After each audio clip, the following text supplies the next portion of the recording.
Let me just say that I think Pixar is one of the best things to happen to animation and above all cinema. I mean, I made a 1-hour Pixar ranking video for this production company. If that doesn't show how much I love them, I really do not know what to say. P.S. Check the video out if you'd like to. Ever since I watched Soul, I thought Pixar can do this again. It can achieve the high expectations that I previously had with a lot of their films. And then Luca abruptly comes out on Disney Plus for free out of nowhere, and I'm not saying we have to pay $30 for this movie, but I am kind of saying this is Pixar, why are you...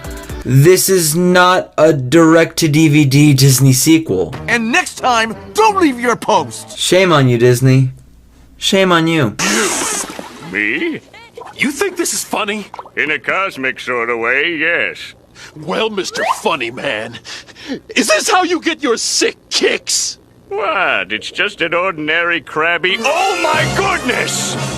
Squidward! But honestly, Luca's alright. It's not bad, it's not great, it's just sort of the most average you can get out of any of the Pixar films. Which again is not to say that this is a bad thing. I mean, to be fair, the animation is breathtaking. I mean, it is so gorgeous to look at. The colors, the water, the overall atmosphere of the movie, the character designs as well are just so adorably cartoony.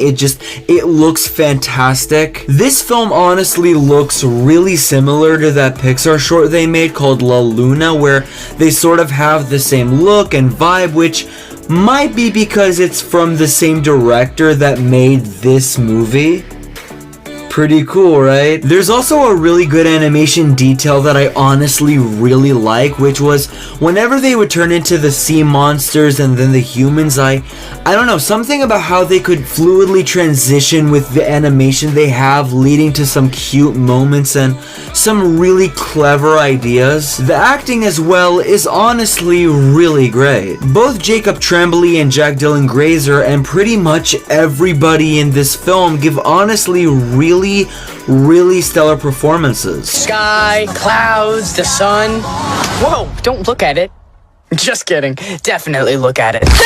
I'll also say that this film does have a lot of good lines and moments, like when the parents pour water on the kids to find out if that's their son or not. Another one was near the ending, where when Alberto gets caught and Luca tries to save him. I mean, that was honestly my favorite scene in the movie, mainly because of how powerful it is and how gorgeous it looks. And also that whole Silencio Bruno bit is just very sweet and is kind of me whenever I do something I just don't want to do.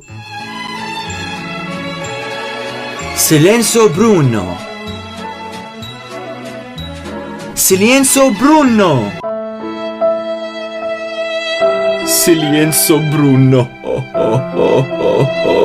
Who's Bruno? I also like the message involved, where the movie's basically saying that you shouldn't hide who you truly are, not being ashamed of yourself despite what people really think, and it's honestly a really realistic and really well done portrayal of that concept. But honestly, the main and only issue I have with this film is the story, or at least that's how it was advertised. But what do I know? This film had the worst advertising imaginable, and this is a mainstream Pixar film that comes to you on the TV. But anyway, here's the thing, that's the foundation of the story, but that's not the complete story. There's also this Vespa they're trying to get to this girl in the human world, which personally I thought was a fun character, but was kind of there to make Luca and Alberto argue. That's right, they argue in this movie. See? I knew this would happen. Monster! Watch this, Lise.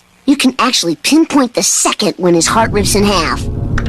And now. There's also a really boring villain in this movie that looks like a combination of Fear from Inside Out and that guy in your school where the only thing they're known for is having the Guinness Book of World Records of the world's worst mustache. I love your stylish clothes. What did you get them? A dead body? Dead body. I mean, he has one cool shot, I guess. Seriously, am I the only one getting genuine Snow White vibes right now?